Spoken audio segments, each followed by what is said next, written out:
Señor, estamos poniendo en tus manos este momento, este tiempo. Te rogamos que tu palabra hable en nuestro corazón. Bendice, Señor, en los minutos que nos quedan de esta reunión. Bendice a los que nos acompañan a la distancia también.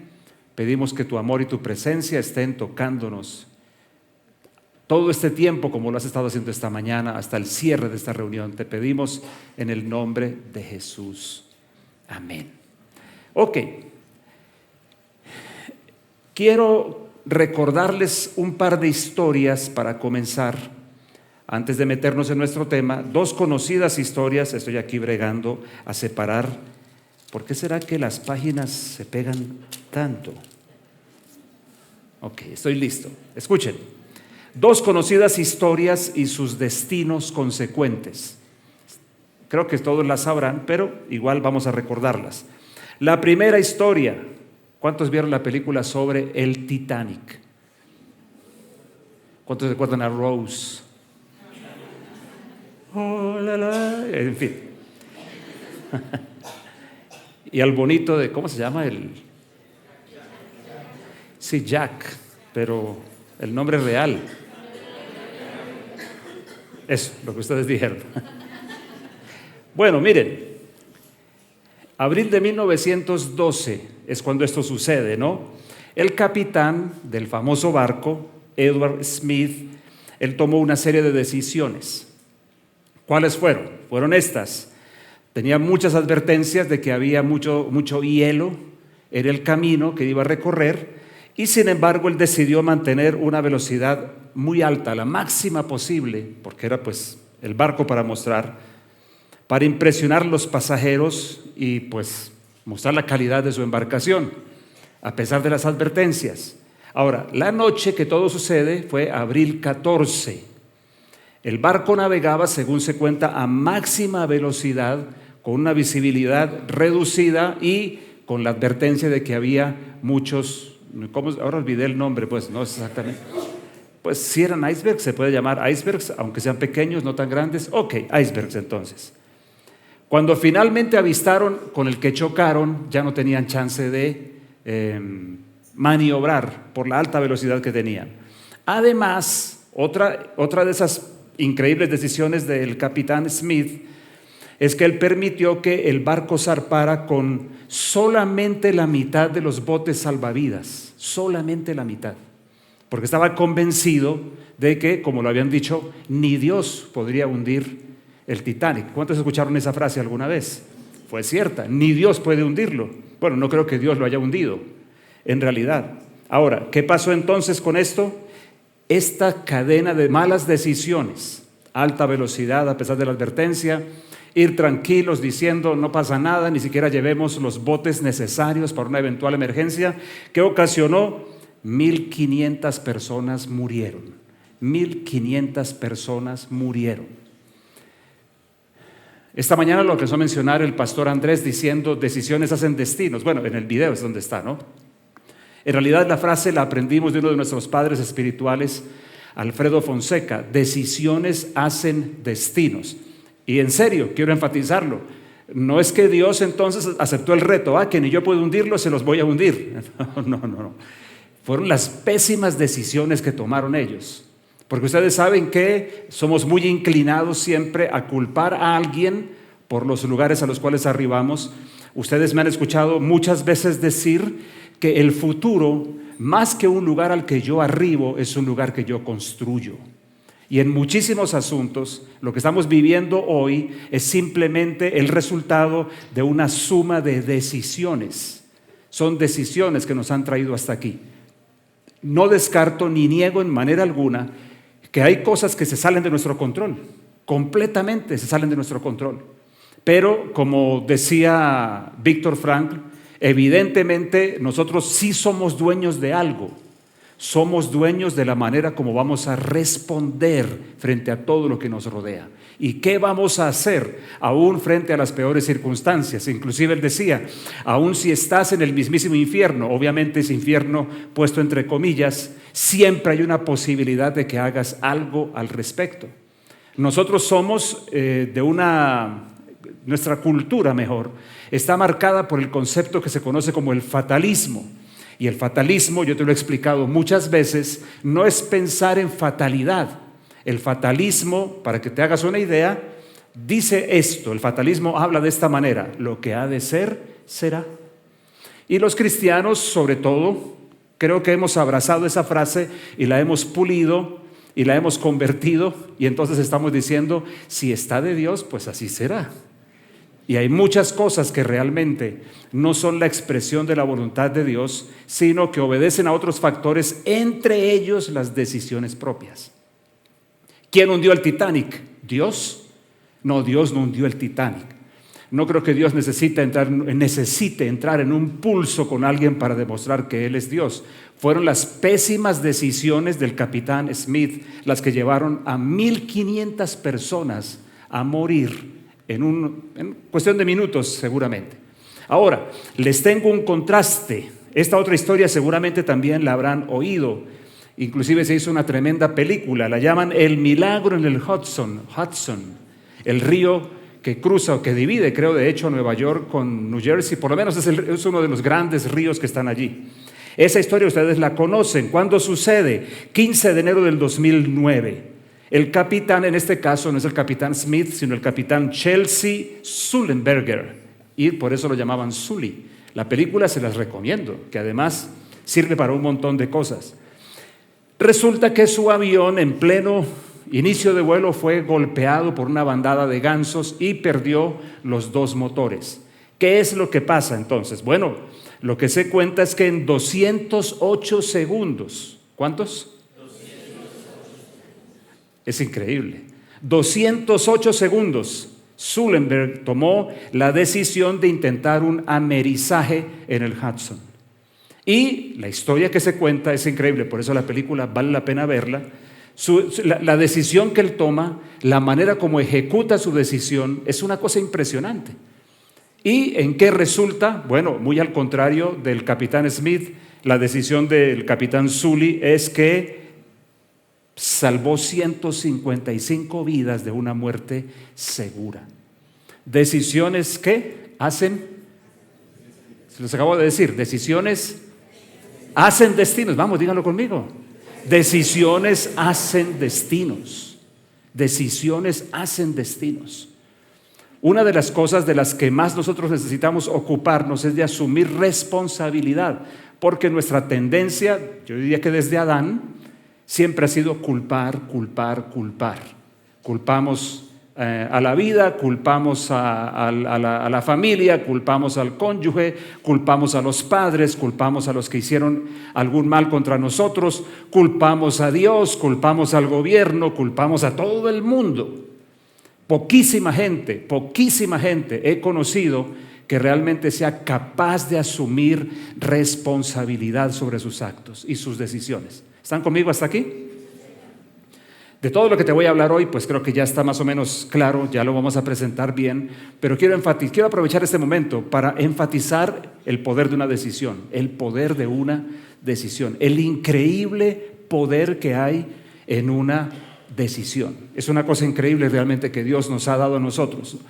Recordemos lo que hemos hablado, ¿no? En Lucas 6:47, que es el texto con el que empezamos hace unas semanas. En ese texto, entre otras cosas que destacamos, que el Señor dice o habla o enseña que la vida es una construcción. La vida es una construcción. Y te ruego que me ayudes a decirle eso a la persona que tengas al lado. No se te olvide que la vida es una construcción.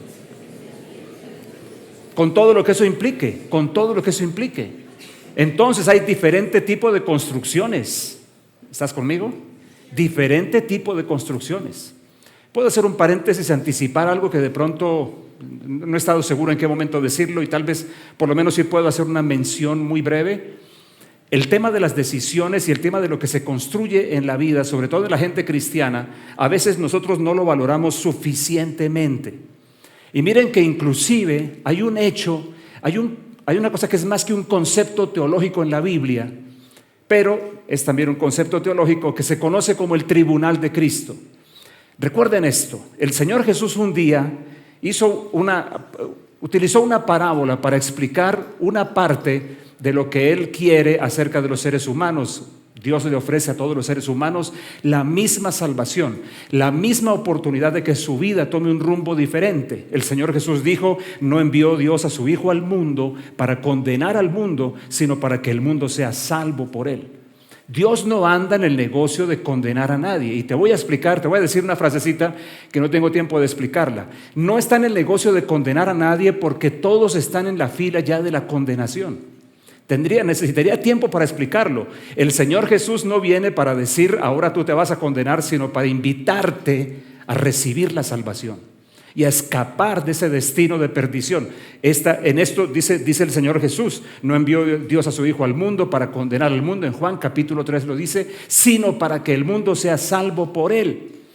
Y dice luego: en esto consiste la condenación, que la luz vino al mundo. Escúchame bien, por favor, que la luz vino al mundo, pero los hombres, ¿alguno recordará el texto?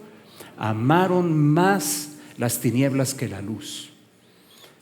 No, Dios no está en el negocio de buscar a quién condenar, sino buscar a quién salvar. El Señor Jesús hizo un día una declaración de misión propia y Él dijo que Él había venido al mundo no para condenarlo, sino, Él decía, para buscar y salvar lo que se había perdido. Así que claramente su posición es otra. Entonces tenemos por un lado el tema de la salvación que Dios ofrece, que nadie puede alcanzar, que nadie puede ganar, que nadie puede conquistar por sus propios merecimientos. La salvación de Dios, la salvación de Dios.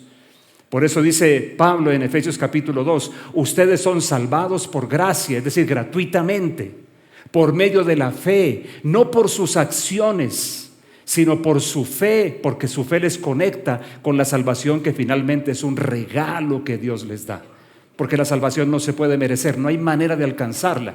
Porque además, como recordarás, te lo he dicho en otros momentos, porque el problema grave entre Dios y los hombres no son los actos malos de los hombres, sino la esencia maligna que penetró desde Adán hasta nuestros días. Tiempo faltaría para hablar de esto. Pero es que hay otra cara del asunto. Ahora, si tú tienes a Cristo en tu corazón, si tú le has dado tu vida a Él, si tú crees que Él es el Salvador, la Biblia dice que la respuesta de Dios para ti es la salvación de Dios. Como dice la Escritura, que si confiesas con tu boca que Jesús es el Señor y crees en tu corazón que Dios le levantó de entre los muertos, serás, dice Romanos capítulo 10, serás salvo. Increíble. Entonces Jesús hizo un día una parábola de un hombre que contrató gente a las 8 de la mañana, que contrató gente a las 12 del día, que contrató gente a las 5 de la tarde y que al final del día, a las 6 de la tarde, cuando pagó, porque hicieron reforma laboral en aquel tiempo, entonces a las 6 de la tarde, cuando terminó el día, dice que le pagó a todos lo mismo. Y entonces los de las 5 de la tarde, los de las 8 de la mañana se quejaron. ¿Y por qué nos pagas lo mismo? No es justo que nos pagues lo mismo. Jesús está ilustrando no lo que una persona merece, sino estaba tratando de darles una ilustración acerca de lo que la salvación es, en qué consiste. Que la salvación no depende de las obras buenas que una persona haga, sino de la fe de su corazón. Alguien dirá: fácil, Edgardo, yo digo que creo y ya. No estás entendiendo. No es que digas que crees. No es que profeses, no es que asistas a una iglesia, no es que simplemente hagas una oración de fe, es el corazón, que si confesares con tu boca que Jesús es el Señor y creyeres en tu corazón que Dios le levantó de los muertos, es una fe que realmente conecta con Dios y sus palabras, es una fe que nos lleva a ponernos debajo de su gobierno. Pero hay otra cara del asunto distinta, que alguno lo habrá leído y lo acabo de mencionar, se llama el tribunal de Cristo. Y el tribunal de Cristo, ¿para quiénes funciona? Funciona para los que ya fueron salvados. En cuanto al gran juicio que habla Apocalipsis, el gran trono del juicio, allí solamente dice la Biblia que se va a abrir el libro de la vida, y el que esté allí escrito, bien, y el que no, te vi. Pero el tribunal de Cristo, hay una cosa distinta, donde dice la Biblia que cada uno será recompensado de acuerdo con sus acciones. Y vale la pena pensar en esto. Recuerda esto, por favor. Tu salvación no depende, ni mi salvación depende de nuestras buenas acciones, sino de nuestra fe sincera en Jesús y de nuestro camino con Él. Pero lo que hagamos con nuestra salvación sí cuenta. Lo que yo haga con mi salvación sí cuenta. Porque hay una cosa que Dios puso, instaló en la vida misma, en la naturaleza de la existencia humana, que es la rendición de cuentas. Siempre hay rendición de cuentas, inclusive de las formas más increíbles como esta, que un día lo que yo sembré crece y se vuelve una cosecha, y a veces la cosecha es indeseable. ¿Sabes qué es lo que pasa? Que se está cerrando el círculo de rendición de cuentas. Yo rindo cuentas por eso. Y la manera como rindo cuentas, aún antes de rendir cuentas a Dios cuando pase la eternidad, es que mis acciones se derivan en ciertos resultados que finalmente son un cierre de cuentas también.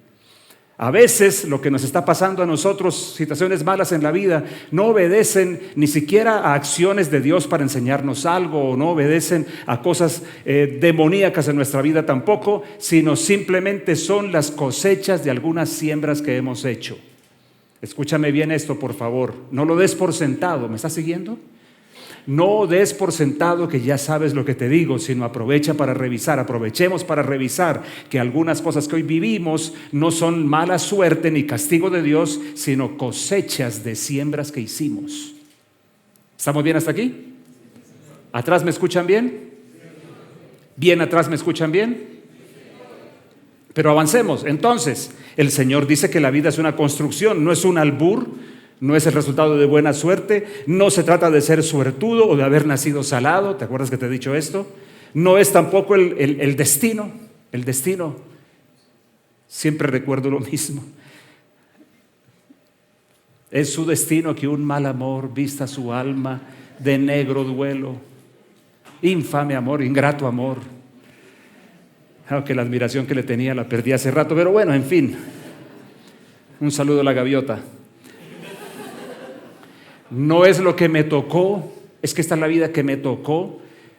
Alguno haría bien en leerse mucho a Víctor Frank. No es un autor cristiano, es un judío, pero es interesante su postura acerca del poder de las decisiones y del poder decidir nosotros libremente, aún en la peor circunstancia, cómo reaccionaremos frente a ella. Yo recuerdo en algún momento en mi vida donde estaba viviendo situaciones que me parecían a mí en ese momento injustas. Ya ni sé si lo eran o no, pero en su momento me parecieron injustas. Y recuerdo muy bien que un día claramente Dios habló a mi corazón a través de un predicador que soltó una frase que puede ser como para pensarla, como para medirla un poquito, pero la frase que él soltó fue: a Dios no le interesa tanto lo que te hicieron, sino qué vas a hacer tú al respecto. Alguien diría, no, pero a ver, tampoco que no le importe nada. Bueno, yo abracé esa frase. Ok, a Dios, más que el hecho de mirar qué me hicieron, está vigilando qué voy a hacer, cómo voy a responder. Y gracias a Dios, ese día que escuché esa confrontación me ayudó a tomar una decisión. ¿Cuál decisión? Obedecer lo que la Biblia dice, que no devolvamos el mal con mal, sino que devolvamos el mal que nos han hecho con el bien que podamos hacer. Edgardo, ¿y eso me hace a mí una gran persona? No, no me hace una gran persona, pero me mete en el ambiente de Dios, libera un montón de cosas en favor de mi vida y de mi futuro también. Ok, estoy tomando mucho tiempo para esto y entonces voy a cortar lo siguiente. Vamos a hablar entonces hoy del poder de una decisión. Recuerden ustedes que dijimos que en esas frases de Jesús, de la vida es una construcción. Yo he querido traerles, hoy es la penúltima, como 3 grandes áreas de responsabilidad y las he llamado el poder de las creencias, de lo que hablé la semana pasada. Hoy hablaremos del poder de una decisión y me queda una que será la semana que viene. Hablemos de esto. Miremos un momento, son 3 cosas rápidas que les quiero mencionar. Las implicaciones de una decisión, aunque ya me adelanté un poco al decir esto, ¿no? Hoy me alegró mucho que curiosamente, coincidencialmente, en el saludo estaban hablando, en la oración previa al saludo, Daniel estaba hablando de un versículo que es muy, muy preciso para lo que estamos diciendo.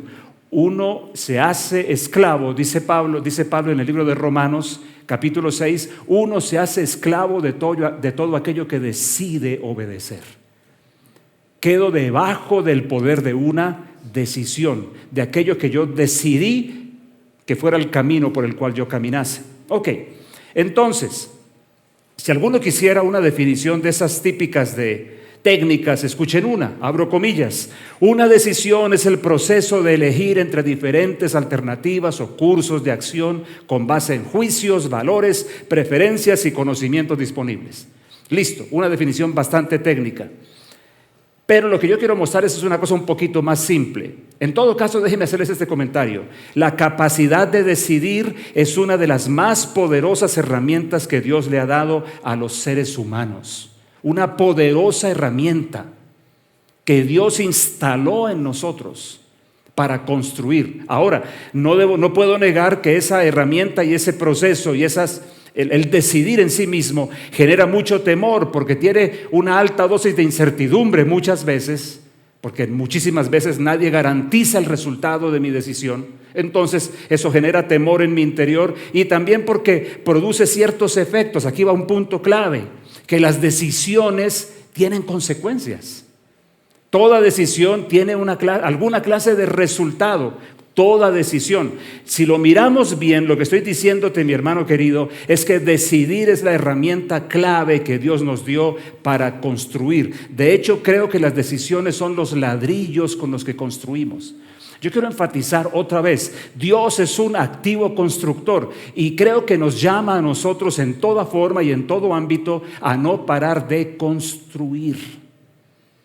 Por ejemplo, hoy estamos celebrando un aniversario, un año más de la casa. Bueno, yo espero que podamos estar construyendo algo. Cuando tú cumples un año más de vida, que si lo miramos de forma negativa es un año menos, pero bueno, no nos pongamos dramáticos, que de pronto ya no celebramos.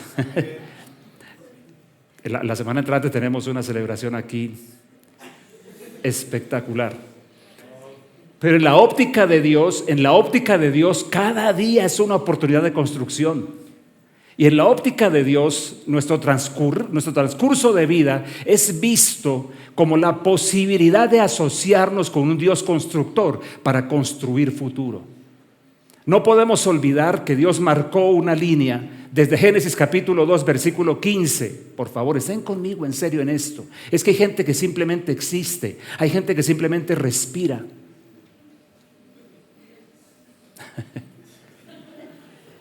Ups. Porque no le interesa más tampoco. No creen que haya más tampoco.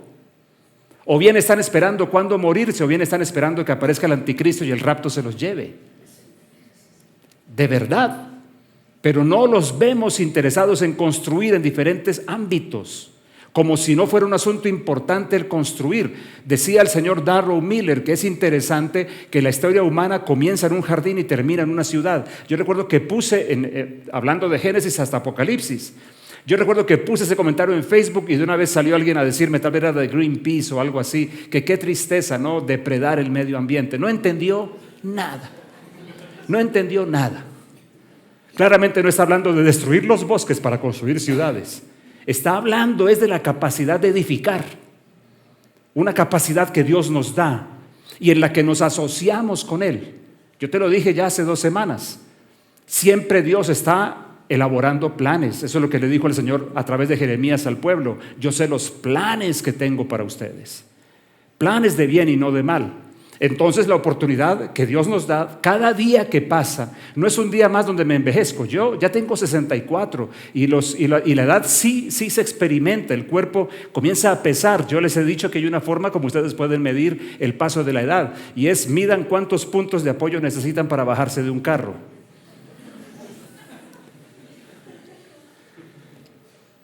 En mis cuentas yo voy en 3.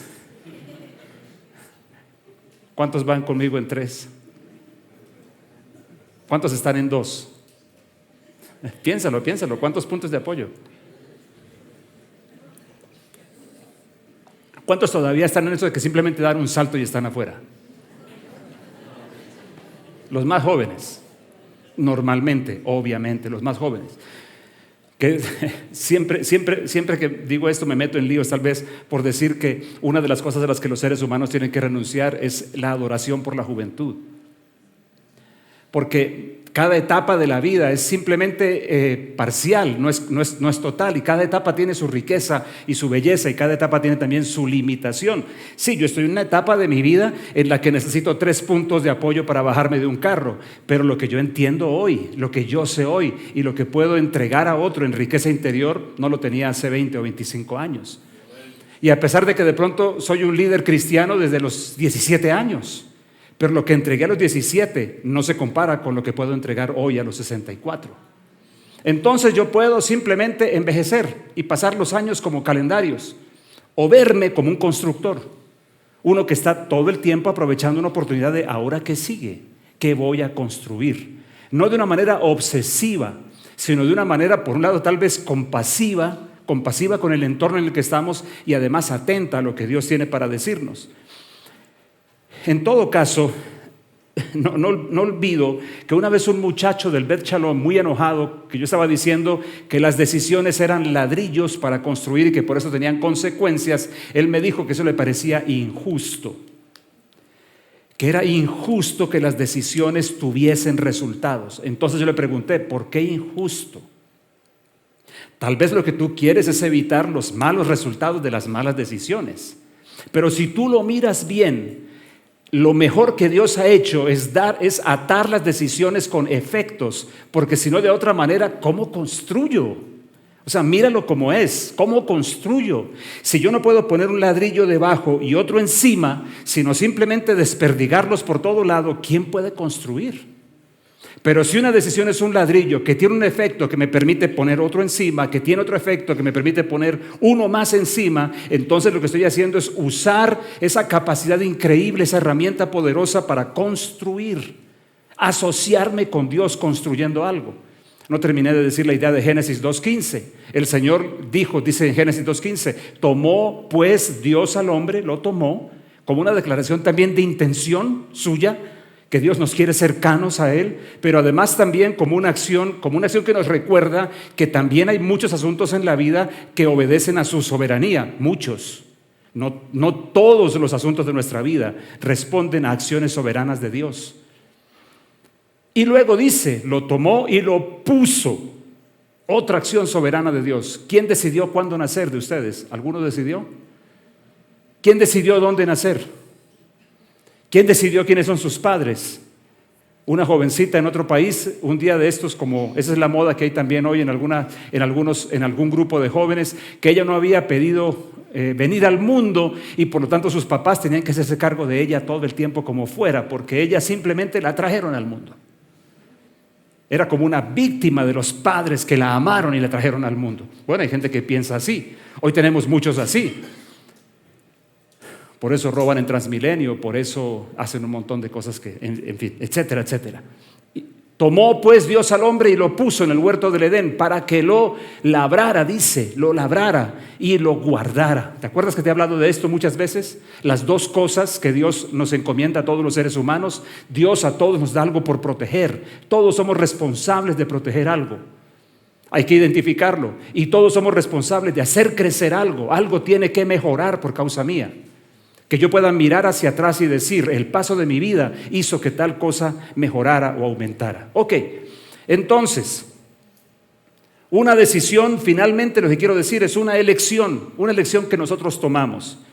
Es una opción que se toma después de evaluar alternativas, claramente, pero quiero enfatizar el asunto de elegimos. Estamos escogiendo algo. Algo se deja, algo se desecha, y también algo se escoge o algo se abraza. Es lo que dice Lucas capítulo 6, para que lo miremos de nuevo. Un hombre que edifica una casa, el versículo 48, Jesús está hablando de el que viene a él, escucha y hace lo que él dice, es semejante a un hombre que edifica una casa, el cual excavó profundamente y puso el cimiento sobre la roca. Excavó profundamente y puso. Mira estas dos expresiones, excavar y poner.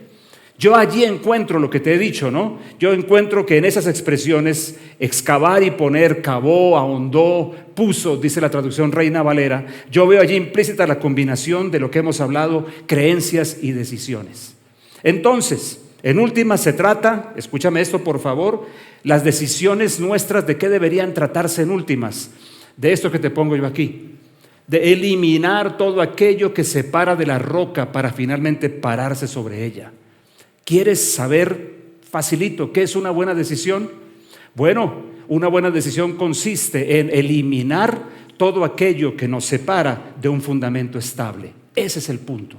Una buena decisión debería dirigirse siempre en esa dirección, ir siempre en esa dirección. Mi segunda idea para hoy, bien rapidito. De hecho, les quiero recomendar una serie que dimos hace años, que fue una serie de 3 series, que se llamó Pensando Bien, Decidiendo Bien, Viviendo Bien. Algunas de las cosas que estoy mencionando están allí por si alguno de ustedes se interesa. Bueno, pensemos un poquito en decidir bien. En lo que nos resta de tiempo, quiero darte un marco general y uno un poquito más detallado para tomar buenas decisiones. No creo que necesite argumentarles mucho más acerca del poder de la decisión. Con los ejemplos que les he dado y con sus propias experiencias, creo que ustedes estarán de acuerdo conmigo. Para decidir bien, hay 3 cosas que yo creo, 3 o 4 cosas grandes que deberían servirnos. La primera yo la llamo una ética bíblica. Hoy que de pronto se discute tanto del asunto de la ética, quiero recordarte que sí existe una para nosotros. Y miren este versículo que vamos a mirar aquí. 1 Corintios 15:33. Es el único, o por lo menos el primero, creo que es el único del Nuevo Testamento donde aparece la palabra etos. Es el único. No se dejen engañar. Las malas compañías corrompen las buenas costumbres. Etos, o ethos, para decirlo de buena manera. ¿Sabes qué es lo interesante? Que la expresión etos estaba vinculada a establo. Tú sabes lo que se mete en un establo o qué se maneja en un establo, pero no es que nos esté diciendo que seamos semejantes a ellos o algo por el estilo.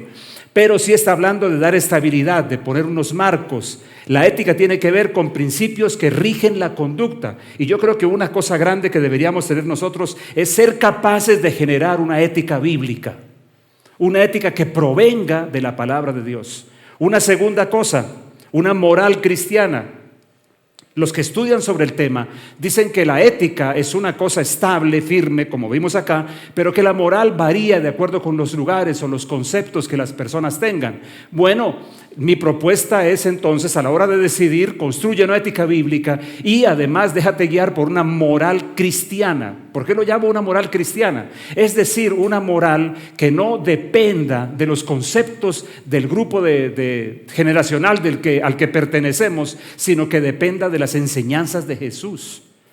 Que sea Jesús el que pueda definir qué es lo que realmente puede tener valor o no. Nosotros no deberíamos ser conducidos moralmente por lo que es de aceptación común.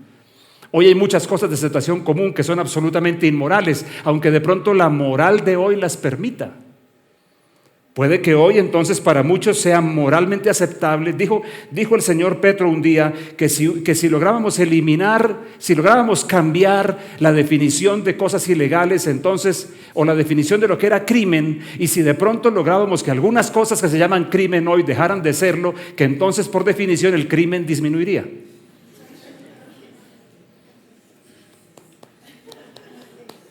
Una mente absolutamente brillante, pero pilas.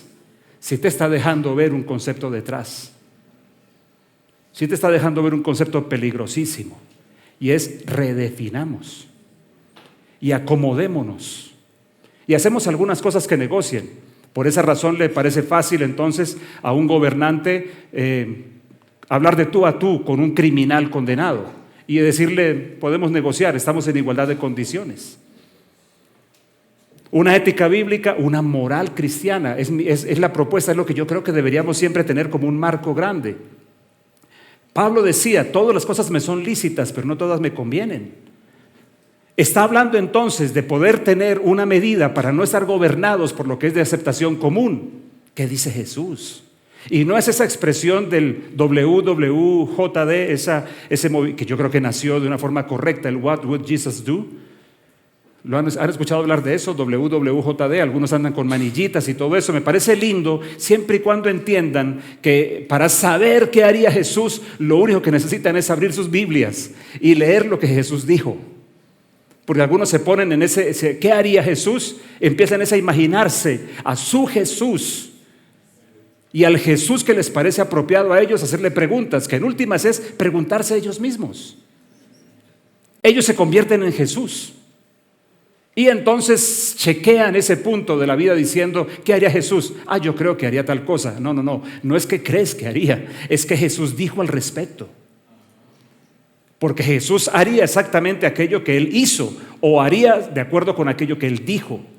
Entonces, una moral cristiana. También les hablo del marco general, la intención del Espíritu Santo, aprender a escuchar o aprender a participar. Ahora en Perú me ocupé para apoyar el trabajo de Latido, que es el tema de sobredosis, apoyarlo un poquitico. Me ocupé de mirar el pasaje de la última cena, donde aparece 2 veces, donde se dice 2 veces que Juan estaba recostado al lado de Jesús o sobre Jesús. Es muy interesante que las 2 descripciones de Juan recostado son distintas. La primera describe un recostarse junto a Jesús en realidad, pero la segunda sí describe un recostarse sobre Jesús. Y ese recostarse sobre Jesús es bien interesante, del cual habría mucho que decir, pero simplemente menciono es esto que lo dije en Lima. ¿Quién está interesado en escuchar cuál es el sentir del corazón de Dios? Entonces tenemos una ética bíblica, una moral cristiana, es decir, una ética basada en la enseñanza de la Biblia. Una moral cristiana, es decir, una forma de actuar en las cosas menudas de la vida, no según la tendencia que tienen por allí, sino de acuerdo con las enseñanzas de Jesús. Y una tercera, ¿cuál es la intención del Espíritu Santo? ¿Hacia dónde sopla?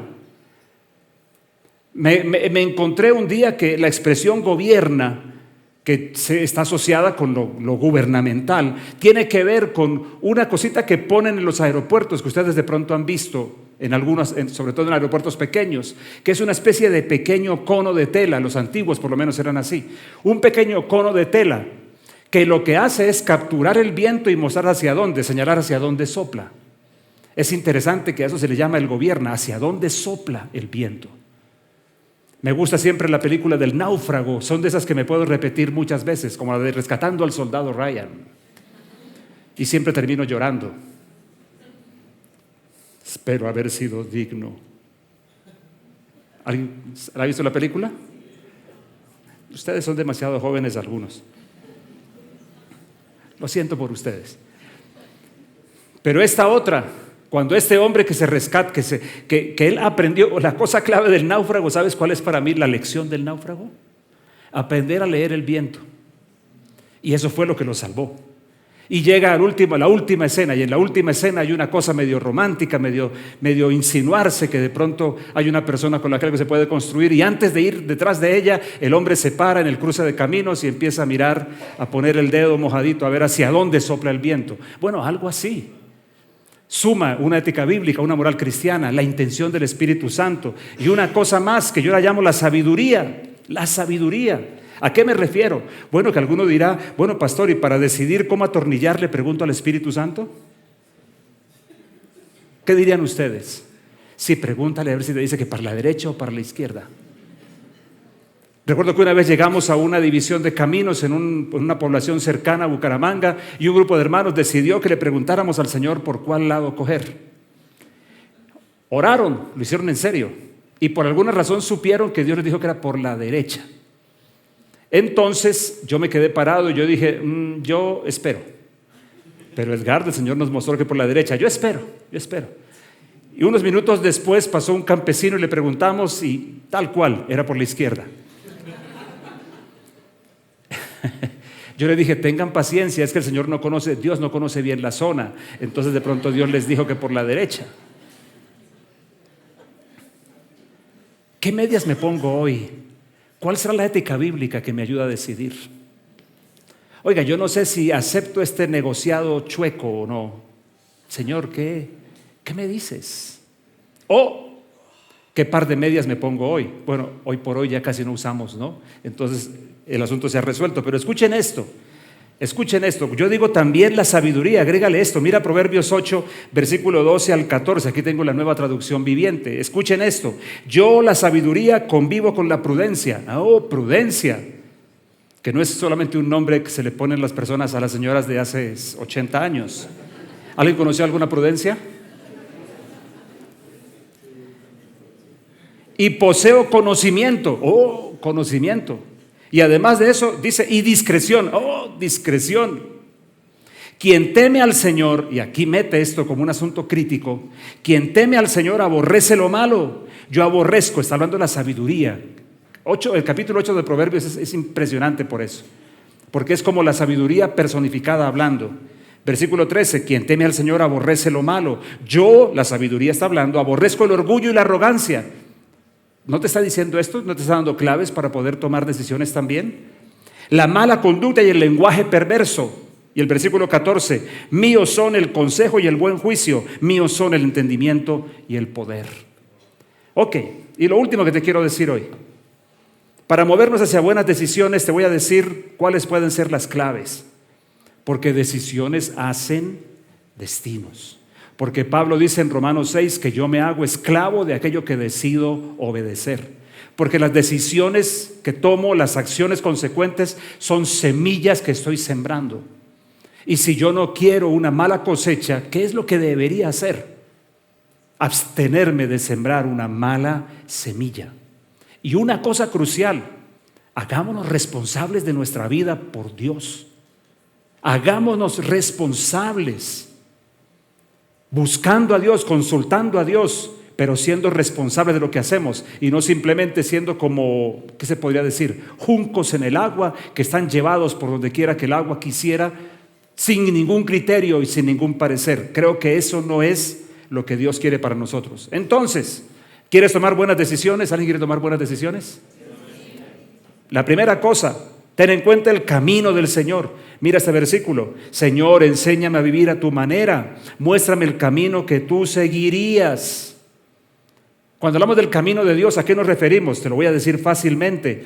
La mayoría de veces que se habla del camino, bueno, el camino de Dios en la Biblia nos habla de dirección, nos habla de entendimiento, nos habla de guía, nos habla de una forma de vivir en general, pero aquí puntualmente el camino de Dios está describiendo una línea de justicia. Entonces, primera cosa, camino de Dios tiene que ver con todo aquello que vaya en dirección de lo que es justo.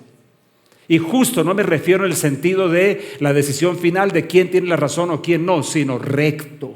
Todo aquello que vaya en la dirección de la rectitud. Mira este par de versículos. Porque yo lo he conocido, dice Génesis 18, hablando de Abraham. Sé que mandará a sus hijos y a su casa después de sí, que guarden el camino del Señor, haciendo justicia y juicio, para que haga venir el Señor sobre Abraham lo que ha hablado acerca de él. Y otro texto más, Salmo 27, versículo 11, enséñame cómo vivir, oh Señor, guíame por el camino correcto, porque mis enemigos me esperan. Me gusta esta expresión. Él está hablando de enemigos literales. Guíame por el camino, porque es que de pronto en tengo un enemigo que me espera. Y hablando de enemigos que te quieren matar, dime si eso no es vital. Si está a la derecha y cojo por la derecha, me va a caer. Si está a la derecha y cojo por la izquierda, me voy a librar. Pero ahora ponlo en tus días y ponlo en tu camino. Lo que está diciendo la Biblia es que una buena decisión va a protegernos también de adversarios que aparecen en ciertos caminos para poder apropiarse de nosotros o apropiarse de nuestro trabajo, de nuestro fruto, o apropiarse de nuestra calidad de vida interna o de diferente manera, otra clase de enemigos. ¿Me sigues? Otra clase de enemigos. Lástima que me dejé coger el tiempo para explicar mejor esto. Una segunda cosa, buenas decisiones tienen que ver con los modelos de Dios. Mira lo que dice en Éxodo, que el Señor le habló a Moisés. El santuario y todo su mobiliario deberán ser una réplica exacta del modelo que yo te mostraré. Modelos. Yo me atrevo a decir que Dios en el monte a Moisés le mostró una maqueta y le dejó ver, le dijo, tiene que ser así, así, asá. Más adelantico, versículo 40 del mismo Éxodo 25, dice, mira y hazlos conforme al modelo que te ha sido mostrado en el monte. ¿Qué es lo que te quiero decir? Una buena decisión tiene como una segunda fuente los modelos de Dios. ¿A qué nos referimos? Los diseños de Dios para cada acción y aspecto de la vida. ¿Qué es lo que Dios pensó? ¿Cómo Dios diseñó que fuese? Para aspectos normales de la vida mía personal, como también para aspectos más comunitarios, más de convivencia. Si tú miras bien el criticado libro del Deuteronomio, ponte en contexto. Es un momento en el cual Moisés está tratando de armar una nación en medio de un montón de culturas paganas, criminales, horribles. Y entonces tiene que empezar a echar mano de lo que él entiende que Dios le dice para poder construir límites. Por eso algunas cosas nos resultan a nosotros hoy del Deuteronomio como increíbles o imposibles, pero métete en el contexto, en el momento. Dios está tratando de darles modelos que los ayuden a decidir bien y a prosperar en lo que hacen. Un tercer asunto, el carácter de Dios. Miren lo que dice 1 Corintios 13, que es para mí no solamente la descripción de lo que el amor es. Ustedes saben que nosotros tenemos una idea de amor estrictamente como algo romántico. Y tiene esa fase también. ¿Cuántos aman a su perro? Levanten la mano tranquilos. Si aman a su perro, no tengo problema con eso. Algunos aman más a su perro que a su hijo, pero...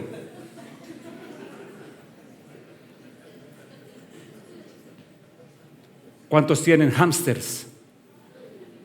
Yo he conocido a algunos que tienen hámsters de mascotas y los aman.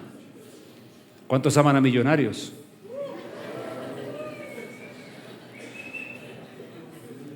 Es millonarios y el resto.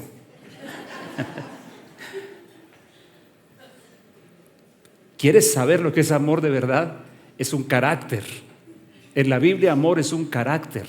Muchísimo más que un sentimiento, aunque lo involucra. Y entonces miren lo que dice acá la Biblia: el amor es paciente y bondadoso, el amor no es celoso, ni fanfarrón, ni orgulloso, ni ofensivo, no exige que las cosas se hagan a su manera, no se irrita ni lleva registro de las ofensas recibidas, no se alegra de la injusticia, sino que se alegra cuando la verdad triunfa. El amor nunca se da por vencido, jamás pierde la fe, siempre tiene esperanzas y se mantiene firme en toda circunstancia. El amor es un carácter, señores. Y por eso es el perfecto pasaje para decir, la tercera clave para decisiones buenas es el carácter de Dios, el camino de Dios, los modelos de Dios, el carácter de Dios. Todo aquello que vaya en esta dirección entonces. Carácter tiene que ver con las características morales y mentales que definen a una persona. Y lo que estoy diciendo, proponiendo, es que tomemos decisiones orientadas por el carácter de Dios. Y lo último que tengo para decirles, la voluntad de Dios, como la cuarta llave. Son 4 cosas que provienen de Dios. Ya les puse el marco general, una ética bíblica, una moral cristiana. ¿Cuál fue la otra que les dije? La intención de Dios. ¿Y cuál fue la última que les dije? La sabiduría. Esa es como la gran atmósfera para tomar decisiones. Pero aquí muy puntualmente, el camino de Dios, los modelos de Dios, el carácter de Dios y lo último, la voluntad de Dios.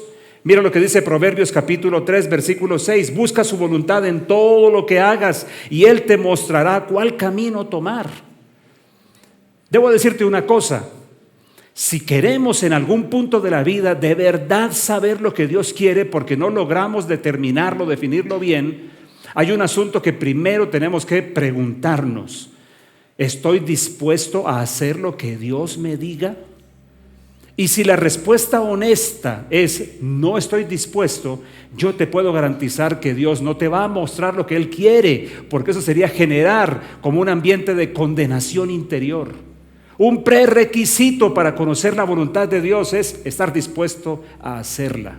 Estar dispuesto a hacerla. Me dijo una jovencita que vive en otro país ilegal, me dice que está preguntándole a Dios cuál es su voluntad. Yo le respondí 2 cosas, le dije, de pronto yo soy tu respuesta, de pronto yo soy la respuesta a tu oración. Y la segunda cosa le dije, y te tengo una pregunta, ¿tú crees que la voluntad de Dios es que tú permanezcas ilegal en otro país? ¿Tú crees que Dios está en eso? ¿Crees que Dios está con eso? Mi respuesta obvia, pues no fue lo que hablamos, pero estaba sugerida, es no. En últimas, lo que estoy diciendo es que decidir bien es decidir en línea con la voluntad de Dios. ¿A qué me refiero yo en esto? A esto, querido amigo, a la expresión de su mente, de su deseo y de su intención. Entonces, 4 asuntos claves, porque las decisiones son las herramientas poderosas que Dios nos dio para construir. Yo le hablo a personas que están interesadas en construir, en caminar con Dios, construyendo. No solamente a personas que están esperando o al anticristo o al rapto o morirse. No sé si tú eres de ese grupo, mis palabras no tienen que ver contigo. Si tú eres del grupo de gente que entiende que la salvación es un hecho, que en su momento va a hacer que cuando pases a la eternidad te reciban con bienvenida en el cielo, pero que mientras tanto La salvación que Dios ha puesto sobre ti es algo que debe operar en tu calidad de vida y en lo que provoques en tu entorno. Entonces mi mensaje sí es para ti. Y creo que Jesús estaba hablando al mismo tipo de personas, porque Jesús dijo: el que viene a mí, oye mis palabras y las hace, es como el que construyó de esta manera, hizo esta construcción de tal manera. Vamos a estar de pie para terminar y llévate estas conclusiones contigo. La semana entrante cerraremos esta miniserie. Escucha esto. Esto último, mira tu pantalla, ya oramos y terminamos. La vida es una construcción. Es lo que estamos diciendo todo el tiempo. Pero, por esta razón, en el proceso de construir las decisiones son cruciales. Un día me dijo un querido amigo, querido hermano, que se movió de Colombia a otro país, yo diría que más por una decisión propia, digamos, no digamos mala, buena, una decisión propia. Pero esa decisión propia me parecía a mí, al cabo de los años, que no había sido algo que realmente concordara con lo que Dios quería para él, y la situación era muy difícil para él y para su familia. Y un día nos encontramos fuera de Colombia, y él me decía así con actitud muy lastimera, me hablaba de este desierto terrible por el que Dios nos ha llevado. Y ese día yo sí, se me subió el Peña, o el Arenas, o los dos. ¿Cuál será peor? ¿Ustedes alguna vez me han visto con el Peña subido? Mejor no. Se me subió y le dije: ¿cuándo finalmente vas a admitir que no es que Dios te esté llevando por un gran desierto, sino que tú decidiste estar aquí y te has mantenido aquí tercamente? Deja de decirle a tus hijas que esto que están viviendo es por causa de Dios, y admite por fin que es el efecto de una mala decisión. ¿Tú sabes lo liberador que puede ser eso? Porque todos tenemos derecho a equivocarnos. Tal vez el derecho al que sí deberíamos renunciar es al de ser tercos y mantenernos en la equivocación. Dios me llama a hacerme responsable por mis decisiones. Dios te llama a ti a lo mismo. Y a la hora de decidir bien, pues hay unas ciertas fuentes. ¿Cuáles son? Ahí están en la pantalla. El camino de Dios, todo lo que vaya en dirección de justicia y de rectitud, los modelos de Dios, su diseño, sus diseños para la vida personal, cómo vivir en esta forma, cómo manejo mis finanzas, cómo manejo mi vida sexual, cómo manejo mi matrimonio, cómo educo a mis hijos, o mi empresa, cómo guío un negocio, cómo me relaciono con mis trabajadores, o el servicio público, cómo lo debo ejercer. ¿Qué dice Dios al respecto? El carácter de Dios es la otra, sus características morales y mentales. Y la última de ellas que le acabo de mencionar, la voluntad de Dios, la expresión de su mente, su deseo y de su intención.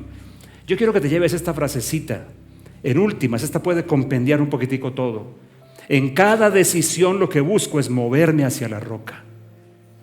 Así como él lo decía en últimas. Porque en últimas tú puedes tomar, apartémonos del ejemplo que Jesús da. Cavó, ahondó y puso el fundamento en la roca, que está diciendo lo que está diciendo. No está tratando de decir otra cosa. Pero hablemos de la forma como la Biblia habla de Jesús. Jesús como la roca. Jesús como el fundamento estable. Entonces, toda decisión puede ser entendida así. En cada decisión lo que busco es moverme hacia la roca. Y quiero leerte este texto para cerrar.